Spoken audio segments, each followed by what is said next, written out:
ایسا بدبخت, اور اس کو جو خوابیں آتی تھی بڑی نرالی تھی. 15 روپے کا ملازم تھا, وہ ماہانہ 15 روپے ملتے تھے, سیالکوٹ میں ملازمت کرتا تھا. جب یہ اس نے ڈھونگ اور ڈرامہ رچایا تو موجیں لگ گئی. میں نے کہا کہ مداری کوئی بھی کرے تو لوگ اکٹھے ہو جاتے ہیں, سیدھی سیدھی بات, صاف ستھری بات تو اتنی جلدی ہضم ہی نہیں نہ ہوتی لوگوں کو.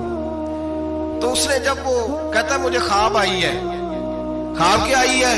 کہتا وہ میرے پاس کوئی آنے والا آیا تو مجھے ہزاروں روپے دے گیا.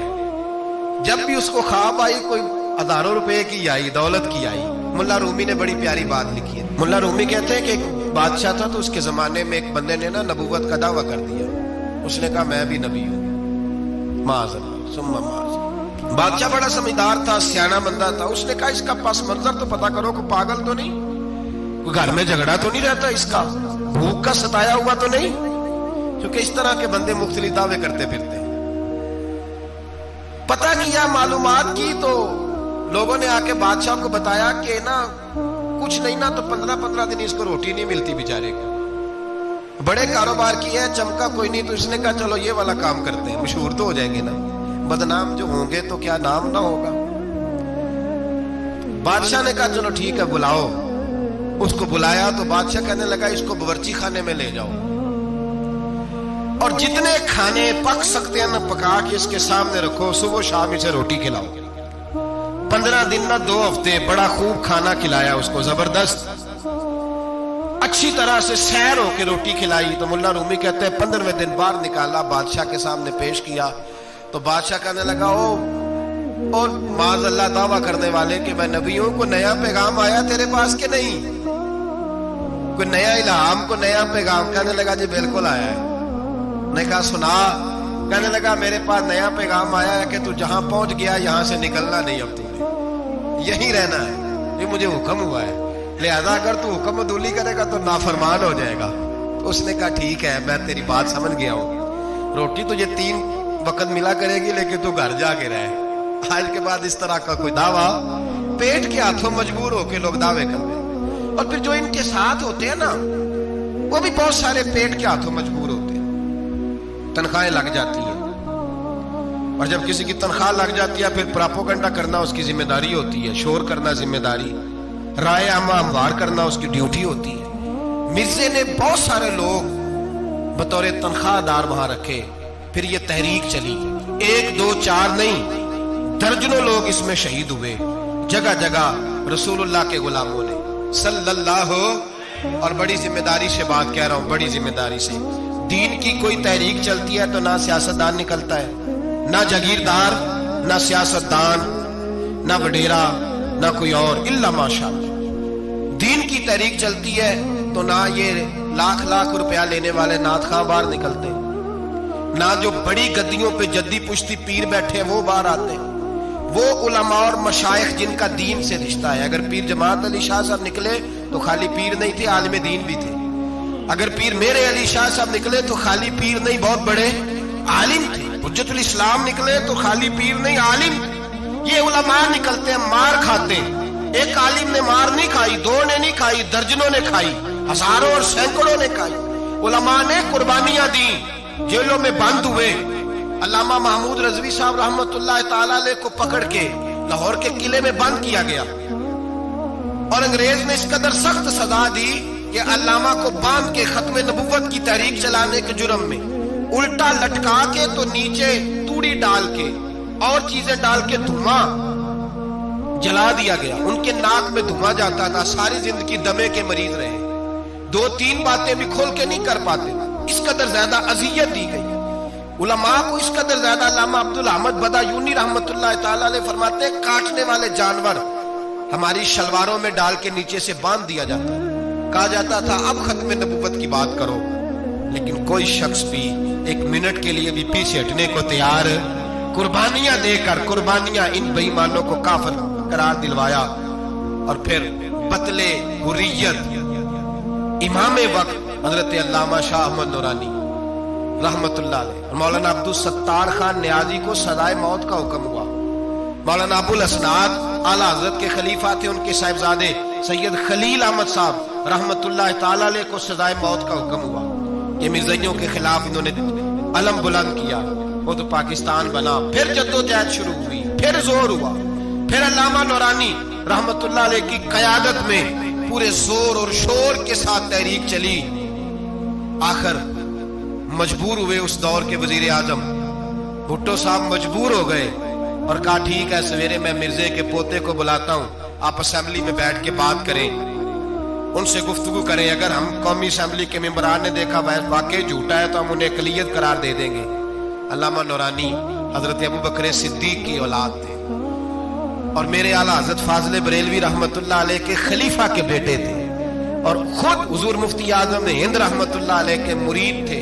حضرت علامہ نورانی ساری زندگی ایسا لباس پہنتے تھے کہ اس کے اندر سلوٹ نظر نہیں آتی، امامہ اتنا حسین ہوتا تھا کہ دیکھنے کو دل کرتا تھا، اور گاڑی میں بہترین میں بیٹھتے تھے، لیکن مکان ساری زندگی کرائے کا رہا، کرائے کا۔ لوگ کہتے ہیں ملنے جاتے تھے سیڑھیوں سے اترتے تھے تو علامہ نورانی سیڑھیوں پہ بٹھا لیتے تھے، کہتے 2 ہی کمرے ہیں اور میں آپ کو بٹھا نہیں سکتا، گھر میں جگہ نہیں، تو کہا حضرت آپ اجلے تو بڑے نظر آتے ہیں، تو آپ فرماتے لباس دنیا کو دکھانے کے لیے پہنا ہے اور باقی تو سارا میرا معاملہ خدا رسول کے ساتھ ہے، میں جانوں اللہ رسول جانے، میں بھکاری بن کے نہیں جینا چاہتا، خودداری کے ساتھ وقت گزارنا چاہتا ہوں۔ علامہ نورانی کہتے ہیں جس رات صبح اسمبلی میں مناظرہ ہونا تھا تو میں سوچنے لگا آج رات کیا کروں، تو پھر مجھے خیال آیا میں نے وہی کرنا ہے جو بدر کی رات میرے مصطفیٰ نے کیا تھا۔ ساری رات میں مصلی پہ بیٹھا رہا، کہتے ہیں بس اونگ لگی تو بات بن گئی، آنکھ لگی تو بات بن گئی۔ کہتے ہیں سحری کا وقت ہوا تو دستک ہوئی دروازے پہ، 2-3 نادان دوست کہنے لگے آپ ہمارے گھر آئے، فرماتے میں ان کے گھر گیا، جب ان کے گھر پہنچا تو وہاں مرزئی اور قادیانی 10 کروڑ روپیہ بریف کیس میں بند کر کے لائے اور کہنے لگے مولانا یہ بیانہ ہے، بیانہ، یہ آپ بیانہ پکڑ لیں اور باقی پیسے بعد میں، سنا ہے مکان بھی کرائے کا ہے، سنا ہے آپ کے پاس کوئی پراپرٹی نہیں، یہ بیانہ لے لیں باقی بعد میں آئے گا۔ علامہ نورانی کہتے ہیں میں نے جب پیر کی ٹھوکر لگائی تو بریف کیس کھل گیا اور اس میں کروڑوں روپے بکھر گئے۔ مجھے کہنے لگے پیسے دیکھ کے تو آپ کو خیال آ گیا ہوگا کہ بچوں کے لیے بھی کچھ سوچنا ہے، پیچھے بھی پلٹ کے دیکھنا ہے۔ نورانی صاحب رحمت اللہ علیہ فرمانے لگے میں نے کہا ہاں میں وصول تو کر لیتا پر تم نے قیمت بڑی تھوڑی لگائی ہے، ایمان بیچنا اتنی تھوڑی قیمت، میری تو رات زیادہ قیمت لگ گئی ہے، بڑی زیادہ قیمت، میں تو بک گیا ہوں پہلے سے۔ کہنے لگے آپ کی کیا قیمت لگی ہے؟ فرمانے لگے رات میں درود پڑھتے پڑھتے سویا ہوں تو مدینے والے رسول کا دیدار نصیب ہوا ہے، اور نبی پاک نے تھپکی دے کے کہا فکر نہ کرنا میں تیرے ساتھ ہوں۔ تو کہنے لگے جس کی قیمت محمد عربی لگائے کوئی اسے خرید سکتا ہے؟ سویرے میدان لگے گا اسمبلی میں اور میں اسمبلی کے فلور پہ ثابت کروں گا تم کل بھی بے ایمان تھے، آج بھی بے ایمان ہو، قیامت تک تم بے ایمان ہی رہو گے، جتنا مرضی پڑھ جاؤ، لکھ جاؤ، جتنی مرضی بڑی عبادت گاہیں بنا لو، جتنا مرضی شور کر لو، اور جتنے مرضی کینیڈا اور امریکہ تمہارا ساتھ دے لے، ہمارے رسول آخری نبی ہے، حضور آخری نبی ہے، یہ امت کا متفقہ عقیدہ ہے، اس میں کسی کو رکھنا ڈالنے کی اجازت۔ آپ فرماتے ہیں سویرے وہ آیا، بڑے زور سے آیا، کبھی انگریزی بولتا کبھی کوئی بولی بولتا، لیکن احمد رضا کے دروازے کا ایک فقیر ایک بات ہی کرتا، وہ رضا کے نیزے کی مار ہے کہ عدو کے سینے میں غار ہے، کسے چارہ جوئی کا وار ہے کہ جو وار وار سے پار۔ کہتے ایک اور مولوی صاحب بھی آئے میرے ساتھ مناظرہ کرنے، ان کی اپنی کتاب سے نکل آیا کہ نبی پاک کے بعد آخری کوئی اور نبی آ جائے تو فرق نہیں پڑتا، اپنی کتاب سے، ان کے دارالعلوم بانی، دارالعلوم بنانے والے کی کتاب سے نکل آیا۔ تو مولوی وہ مرزا کہنے لگا تم نے بھی تو لکھا ہے، ہم نے کہا یہ بھی بے ایمان ہے، اعلیٰ حضرت کہہ چکے ہیں یہ کافر ہے، یہ بھی تمہاری طرح کا ہی ہے ظالم، لہذا اس کی بات کا کوئی اعتبار نہیں ہے، کافر قرار دے دیا گیا، کفر تو ہو گیا، اقلیت تو ہو گئی، لیکن وہ آج تک اپنی حرکتوں سے باز۔ ہمارے بچوں کو پتہ ہی نہیں یہ کتنے غلط ہیں، ہمیں خبر ہی نہیں کہ یہ کتنے برے ہیں۔ بھائی ایک صاحب سے میری ایک دفعہ بات ہوئی، چودھری صاحب تھے، گفتگو ہوئی تو کہنے لگے جی ختم نبوت نہیں مانتے تو ختم ہو گیا مسئلہ، اللہ ناراض ہو جائے گا، ختم نبوت نہیں مانتے تو اللہ ناراض ہو جائے گا۔ میں نے کہا جناب کے کتنے بچے ہیں؟ کہنے لگے 4، زمین کتنی؟ 20 کلے، کتنے آئے؟ بولیے. تو میں نے کہا کہ نیا بندہ آ کے کھڑا ہو جائے کہ میں بھی آپ کا بیٹا ہوں, تو آپ راضی ہیں؟ مثال دے رہا ہوں سمجھانے کے لیے, بلا مثال و بلا تشبیہ. آپ راضی ہو جائیں گے؟ بولے نہیں تو چپ کر کے آخنا چل کوئی نہیں, 4 گڑ رہے تھے 5 وڑ لینے, ہو جائے گا ایسا؟ عجیب بندے ہو. جو کام جو تمہارا بیٹا نہیں, جب تم اسے بیٹا ماننے کو تیار نہیں, تو جو اللہ کا نبی نہیں وہ میدان میں کھڑا ہو کہ میں بھی ہوں میں بھی ہوں میں بھی ہوں, تو یہ کس طرح قابل قبول بات ہے؟ اور ایک بھائی سگے بھائی کو جائیداد دینے کو تیار نہیں, تو ایک اور آ کے شامل ہو جائے کہ مجھے بھی شامل کر لو, چلو کوئی نہیں فرق پڑتا, اتنی زمین ہے آپ دیکھی, اتنی زمین ہے ابا جی کی, مجھے بھی شامل کر لو, تو لوگ تو قتل کر دیں گے کہ جب تو ہے نہیں تو ہمارا بھائی بنتا کیوں ہے؟ او خدا کے بندے, عجیب فلسفہ حیات ہے, عجیب زندگی ہے, فٹافٹ لوگ مان لیتے ہیں. سب لوگوں نے اپنی اپنی باتیں کی, سب نے اپنے اپنے دلائل دیے ختم نبوت پہ. ضرورت ہی نہیں تھی, جب حضور کہہ گئے جو بن سکتے تھے ان کو نبی پاک کہہ گئے, جو بن سکتے تھے جن میں صلاحیتیں تھی, حضور نے فرمایا علی تو میرے لیے اسی طرح ہے جس طرح موسیٰ کے لیے ہارون تھے. لیکن موسیٰ کے بھائی ہارون بھی نبی تھے, پر میرے بعد کو نبی ہو سکتا تو ہو اسی طرح جس طرح موسیٰ کے لیے ہارون, جن کے اندر خوبیاں پائی جاتی تھی. فرمایا ابو بکر میری ساری امت سے افضل ہے پر نبی نہیں ہے. میرے رسول پاک نے فرمایا عمر فاروق میں وہ ساری خوبیاں پائی جاتی ہیں جو ایک نبی میں. لو کان نبی بعد لکان عمر ابن خطاب, اگر کوئی میرے بعد نبی ہوتا تو خطاب کا بیٹا عمر ہوتا. جو ہو سکتے تھے جب وہ نہیں ہوئے, تو کانا شانہ اٹھ کے آ گیا ہے ادھر قادیان کا رہنے والا, اور تو کہتا ہے نہیں مجھے مان لو, چلو پورا نہ مانو, ذلی مان لو, بروزی مان لو, کوئی حیا ہونی چاہیے. بڑے بڑے سیانے بندے کو آج تک پتہ ہی نہیں کہ یہ ذلیل کتنے, ان کے اندر خباثت کتنی پائی جاتی ہے. میرے رسول پاک امت کے لوگوں نے اپنے اپنے دلائل دیے, نبی پاک کی امت نے اپنے اپنے. حضرت میاں محمد بخش صاحب رحمت اللہ علیہ ختم نبوت پہ بات کرنے لگے تو انہوں نے انوکھی بات ہی کر دی, انوکھی بات. ایک شخص ان سے کہنے لگا چل کے دیکھو تو صحیح, ملے تو صحیح. آپ فرمانے لگے دفع کرو, جنہ اندر عشق ہے رچیا اونا نہیں پج جانا, پاویں سونے ملن ہزارہ آسانی یار بٹوڑا. ہم نے دائیں بائیں دیکھنا ضرورت ہی نہیں, ہمارے رسول نے کوئی کمی چھوڑی نہیں. باقی آ رہے ہیں یہاں خیرات لینے, حضرت موسیٰ کہہ رہے ہیں اللہ اپنے آخری نبی کی امت میں شامل کر لے, تو ہمیں کیا ضرورت ہے پتہ بھی کرنے کی. اور سن لیں, یہ یاد رکھے بات, امام اعظم ابو حنیفہ رحمۃ اللہ علیہ فرماتے ہیں اگر کسی بندے نے دعویٰ کیا کہ میں نبی ہوں, دعویٰ کیا کہ میں نبی ہوں, اور سامنے والے نے اسے یہی کہہ دیا نا کہ اگر تو نبی ہے تو معجزہ دکھا, تو یہ کہنے والا بھی کافر ہو گیا. اس لیے کہ اس نے تو دلیل مانگ لیا, یہ تو تھوڑا سا متفق ہوا ہے. تماشا دیکھنے کے لیے بھی اگر کہا نا کہ اگر تو نبی ہے تو دلیل لا, کوئی معجزہ, تو یہ لفظ کہنے والا بھی بولیے دائرہ اسلام سے کیوں مانگی تو نے دلیل, کیا ضرورت پڑی تھی, کیوں تو نے ایسا کہا. اتنا متفق کا عقیدہ ہے کہ تو مانگ, تو یہ بھی نہیں کہہ سکتا کہ چل کچھ کر کے دکھا, یہ بھی تیرے لیے جائز ہے. صوفیاء کہتے ہیں تو نے سوچ کیسے لیا, طریقت کے اندر تو غیر کی مداخلت قابل قبول. اللہ نے توحید کا ہر جگہ خیال رکھا, رسالت کی وحدانیت کا ہر جگہ خیال رکھا. اللہ ایک, قرآن ایک, اسلام, نبی ایک, باپ, استاد, کوئی کسی قسم کی مداخلت کی ضرورت کیسے لوگ مداخلت کر لیتے ہیں. فٹافٹ حضرت پیر سید مہر علی شاہ صاحب گولڑوی رحمت اللہ, حضرت خواجہ شمس العارفین سیالوی رحمت اللہ علیہ کے پاس پڑھا کرتے تھے, تدریس ہوتی تھی. خواجہ صاحب کو بٹھا کے درس تصوف, درس قرآن, درس حدیث دیتے تھے. یوں بیٹھے ہیں, گفتگو ہو رہی ہے, پڑھایا جا رہا ہے. ایک بڑے نورانی چہرے والے خوبصورت بزرگ اندر آئے, بڑی تازگی, بڑا پیار, بڑی مٹھاس ان کے آنے میں. جب وہ آئے تو حضرت شمس العارفین اٹھ کے ملے, ماتھا چوما, پیار ہوا. 2-3 منٹ گفتگو ہوئی تو گفتگو میں بڑی نورانیت, بڑی خوبصورتی, بڑی رانائی, بڑی ٹھنڈک ملی دونوں بزرگوں کی ملاقات سے. چند لمحوں کے بعد, تھوڑی دیر گفتگو کے بعد وہ بزرگ اٹھے باہر نکل گئے. حضرت شمس العارفین مریدوں پہ نظر ڈالی, فرمانے لگے تمہیں پتہ ہے یہ کون تھا؟ شاگردوں جانتے ہو کون تھا؟ کہا حضور نہیں. فرمایا خضر علیہ السلام تھے, مجھ سے ملنے آتے اکثر, اور ابھی گلی میں ہوں گے, کسی نے ملنا ہے تو مل لو. دوڑ کے گئے سارے لوگ ملاقات کرنے، بھاگے گئے، پیر میر علی شاہ صاحب بیٹھے ہیں۔ آپ نے فرمایا میر علی تم نے نہیں ملنا؟ کہنے لگے حضور نہیں۔ فرمایا کیوں؟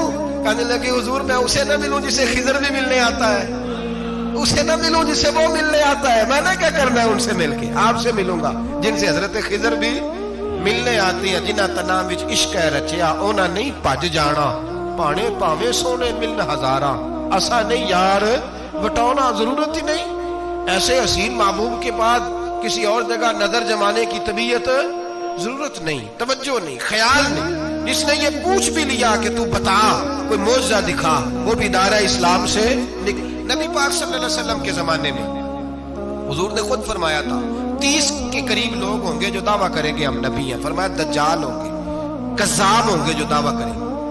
ایک بندے نے تو حضور کی ظاہری حیات میں دعویٰ کر دیا، مسلمہ اس کا نام تھا، 150 سال کے قریب عمر پائی اس نے، اور بہت سارے اس کے ماننے والے اسی لیے ماننے لگے کہ عمر بڑی لمبی ہے۔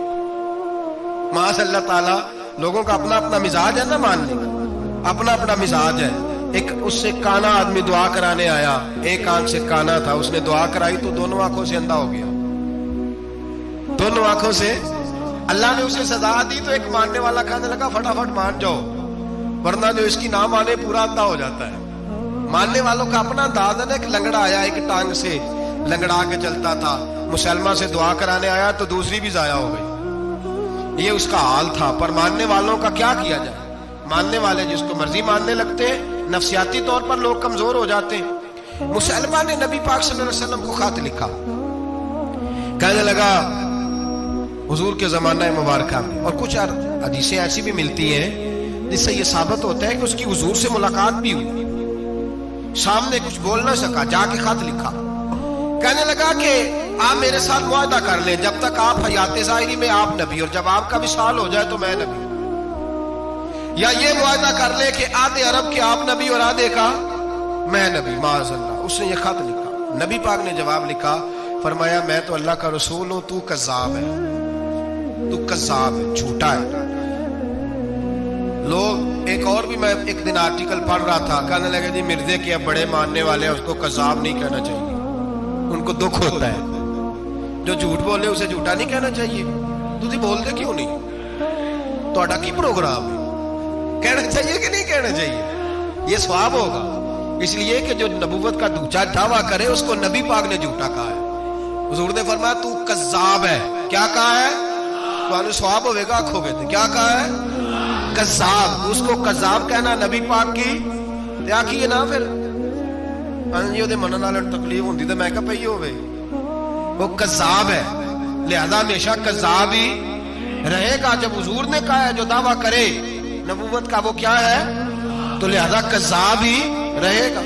حضور نے لکھا کذاب، جب نبی پاک نے کذاب لکھا نا خط میں، کون لے کے جائے گا؟ اس کے دربار میں جانا ہے، حالات بڑے خطرناک ہیں، اس کے گرد بندے بھی ہیں، اور اس کے گھر جانا ہے، مشکل مرحلہ ہے۔ ایک صحابی تھے چھاپڑی فروش، سر کے اوپر رکھ کے نا ٹوکرا، تو مدینے کی گلیوں میں کھجورے بیچتے، 11-12 بچوں کے باپ تھے۔ کون جائے گا؟ اور جسمانی طور پہ بھی کمزور تھے، فٹافٹ اٹھے، کھجور کھا رہے تھے، ہاتھ کھڑا کر کے کہا حضور کسی اور کی ڈیوٹی نہ لگانا، میں جاؤں گا۔ جب یہ لفظ کہے تو ان کے منہ سے کھجور کے ٹکڑے گرے صحابہ کے چہروں پر۔ ایک صحابی کہنے لگے پہلے کھجور تو کھا لے، بڑی تجھے جلدی ہے بولنے کی، کھا تو لے۔ کہنے لگے اگر میرے کھاتے کھاتے ڈیوٹی کسی اور کی لگ گئی تو، کسی اور کی لگ گئی تو کیا کروں گا، جلدی ہے مجھے۔ حضور سید عالم صلی اللہ علیہ وسلم نے نا اپنا نیزہ دیا، گھوڑا دیا، فرمایا ذرا ڈٹ کے جانا، اس کے گھر جانا ہے۔ کہا محبوبہ فکر ہی نہ کرے، فکر نہ کرے۔ صحابہ کہتے ہیں اس طرح وہ نکلا جیسے کوئی جرنیل نکلتا ہے، اس کا انداز ہی بدل گیا، اس کے طور طریقے ہی بدل گئے، وہ یوں نکلے جیسے کوئی بڑا دلیر آدمی جا۔ حضور نے بھیجا ہے نا، نبی پاک نے بھیجا ہے نا، انداز ہی بدل گئے، طریقے ہی بدل گئے۔ مسلمہ کے دربار میں گئے، وہاں ایک شخص جو بعد میں مسلمان ہوا، وہ بتلاتا ہے کہ جب حضرت حبیب بن زید پہنچے نا تو نیزہ ہاتھ میں تھا، زور سے گاڑا جا کے اس کے دربار میں، زور سے گاڑ دیا زمین پہ۔ مسلمان نظر کون ہو؟ آپ فرمانے لگے تجھے چہرہ دیکھ کے نہیں پتا چلا میں رسول اللہ کا نوکر ہوں؟ ہمارے تو چہرے بتاتے ہیں ہم رسول والے، ہمارے تو چہرے بتاتے ہیں نبی پاک والے، تجھے پتا نہیں چلا کون ہوں؟